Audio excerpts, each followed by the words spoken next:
எனக்கு 2 பொண்ணுங்க.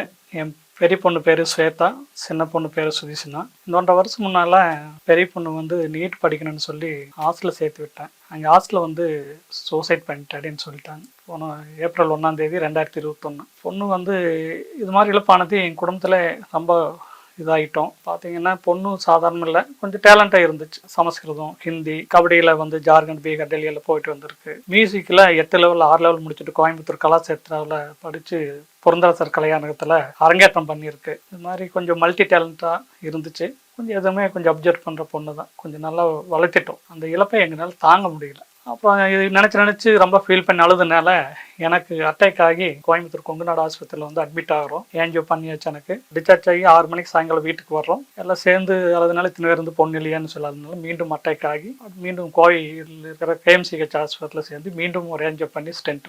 அந்த பிரச்சனையிலேருந்து மீண்டும் வரவே முடியல. எப்போ பார்த்தாலும் அழுகிறது, பிடிக்கிறது, ரொம்ப இழப்பாக இருந்துச்சு.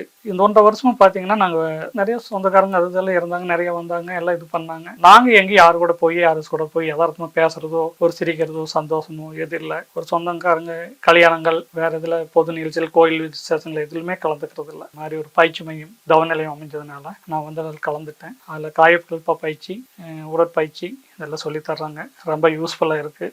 எனக்கு இந்த பயிற்சிகளெல்லாம் விட எனக்கு உண்மையாக சொல்கிறேன், நான் மன ரீதியாக ரொம்ப கொஞ்சம் ரிலாக்ஸ் ஆகிருக்கிறேன். வீட்டை விட்டு வெளியே வந்திருக்கிறேன், 4 பேர்த்து கூட பேசுகிறேன். அதனோட இந்த பயிற்சிகளும் ரொம்ப இருக்குது. அதுக்கு எல்லாத்துக்கும் மேலே இதனால் இவன் முடிப்பான் என்றாய்ந்து அதனை அவன் பொருட்டு விடல் என்ற வள்ளுவன் கூற்றுக்கணுங்க. வேதத்திரி மகரிஷி ஐயா அவர்களின் ஆட்சியில் எனக்கு கிடைச்ச ஒரு பெரும் பாக்கியமாக நான் நினைக்கிறேன்.